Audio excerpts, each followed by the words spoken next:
Hello class, welcome to session 2 of unit 5.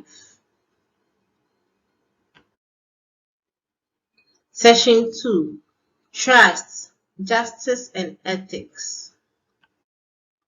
At the end of this session, you should be able to understand trust as an important factor in organizational management, understand justice and fairness as important factors in organizational management, understand the relationship between trust and ethics.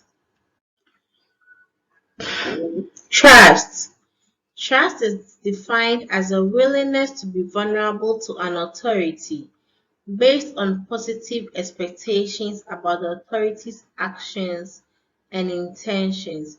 So here you are willing to be vulnerable based on the positive expectations that you are expecting of the authority about what the authority is going to do, their actions and what intentions. So you are vulnerable to expecting something positive of an authority's actions and intentions. So now trust can be a disposition. So forms of trust, like how do you get to trust someone? How do you get to be vulnerable to someone? So disposition or traits based. So here the person is someone that's by traits, by nature, the person is a trustworthy person. He trusts people. So here means that your personality traits include a general propensity to trust others. So inwardly, by traits, by birth, you are someone who can easily trust people. You have the cognition-based trust. So here it means that trust is rooted in a rational assessment of the authority's trustworthiness. So you are going to rationalize how the positive expectation that they say they'll give you. You are going to rationalize it. Is it realistic? Is it doable? Is it ethical? So based on what you think you are going to get, then cognition based, you are going to decide to trust them. So that you are going to look at the character, competence, and the benevolence of the authority's positive expectation. Then you have the affect based. It means that it depends on feelings of the authorities that may go beyond any rational assessment, often more emotional than rational. So the cognition is rational, the trait is inborn, then the affect based is something that the authority is more, it goes beyond rational. Here you add emotions to decision making, so it's affect based. Emotion is included in you deciding or willing to trust someone in an organization. How important is trust in ethics? Trust influences citizenship behavior and counterproductive behavior. So with trust in an organization as ethics, as part of ethical organizational behavior, is going to influence citizenship behavior and counterproductive behavior through economic exchange and social exchange. The economic exchange is narrowly defined in the sense that it's a quid pro quo obligation.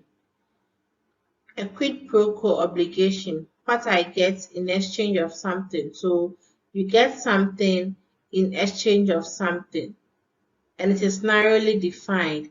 The social exchange is vaguely defined as obligations and long term in their repayment schedule. So social exchange here as a form of trust is when in the long term there's vaguely an obligation now, but in the long term is payable in a schedule.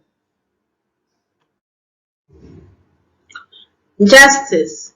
Justice reflects the perceived fairness of an authority's decision making. So when an authority makes a decision, individually, do you think the decision was fair? Do you think it was the right decision to have been made? That is what we mean by justice. We have distributive justice, procedural justice. Distributive justice reflects the perceived fairness of decision-making outcomes. So, how you perceive the fairness of a decision-making outcome after the decision has been made, the outcome, how do you think it is fair?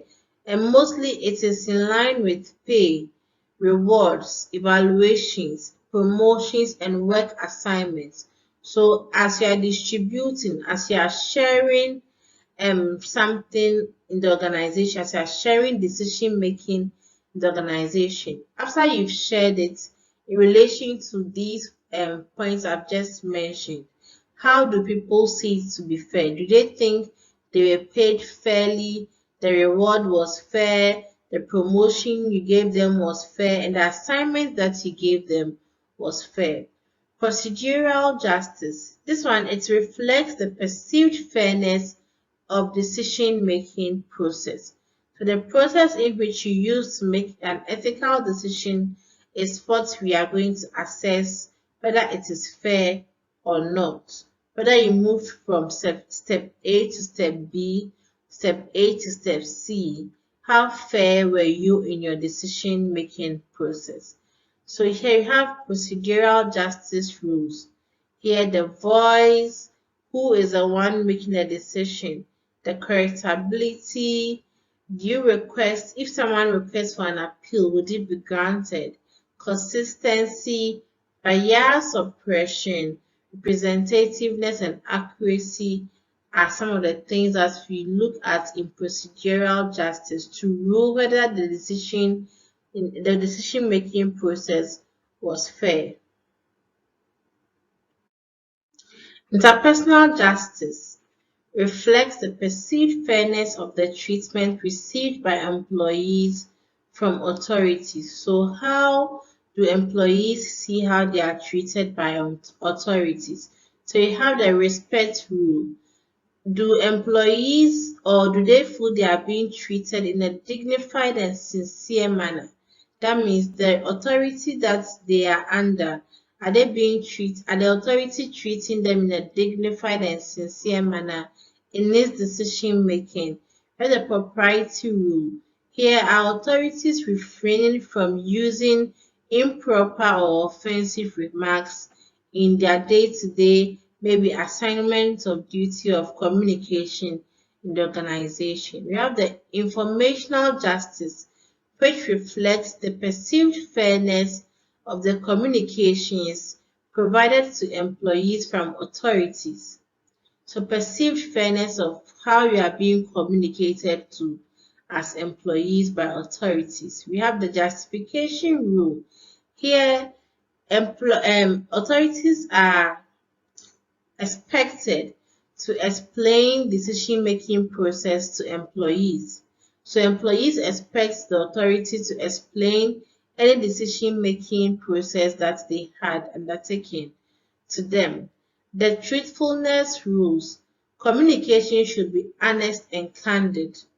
This is what employees expect of authority, that they should have candid and honest communication with them, irrespective that they are employees. Ethics. Ethics reflects the degree to which the behaviors of an authority are in accordance with generally accepted moral norms. So, an organization or a management or employees' behaviors are in accordance with generally accepted moral norms is what we call ethical or ethics. The four components model of ethical decision making include moral awareness, moral judgment, moral intent, and ethical behavior itself. So moral awareness is your ability to identify that a moral issue exists.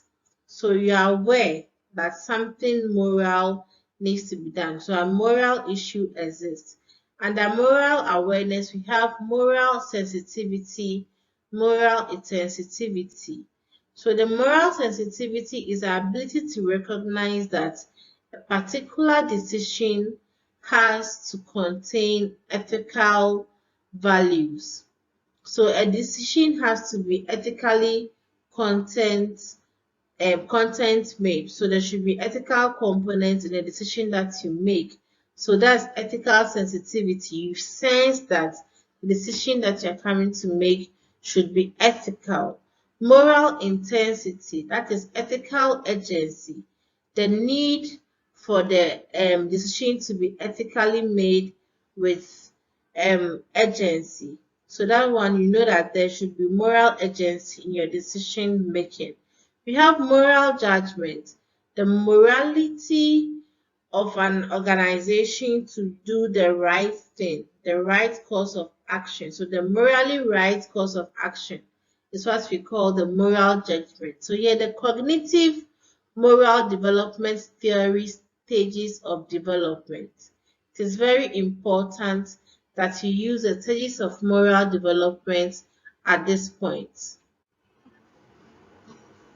The cognitive moral development theory stages include avoiding punishment, maintain exchange relationships, and the approval of others, follow rules and laws, protect individuals' rights, follow universal principles of ethical decision making. So here, cognitively, you use stages of moral development to decide the right course of action. Moral intent is the degree of commitment to a particular course of action that you decided to take. Then ethical behavior, making the right decision and behaving ethically in decision making. We've come to the end of this session. We have learned about trust and the importance of trust in ethics. We learned about justice and types of justice. We also learned about ethics and the four component model of ethical decision making. See you in the next session.